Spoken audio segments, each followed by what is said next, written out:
ಹೋಗ್ತಾನೆ ಅವನು ಬಡ್ಡಾಡ್ತದ ಅಂಗಡಿ ಅವ ದಿನೇಶ ಹಾಂ ಹೋಗ್ತಾನೆ ನೋಡಿ ಹೋಗಿ ದಾಟಿಸ್ತಾರೆ. ಅದು ತೆಂಗಿನ ಮರ, ಅದು ಅವನು ಕೃಷ್ಣಪ್ಪ ಕೊಳಿ ಹೋಗ್ತಾನೆ ನೋಡಿ. ಏನು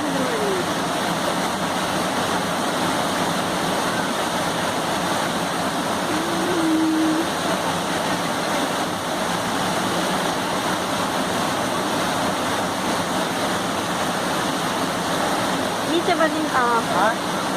ಅದು ಈಚೆಗೆ ಹೋಗ್ತದೆ ಬೇಡ ಇತ್ತು ಬೈಕ್ ಆಗುದಿಲ್ಲ ಕಷ್ಟ. ಭಾರ ಇದು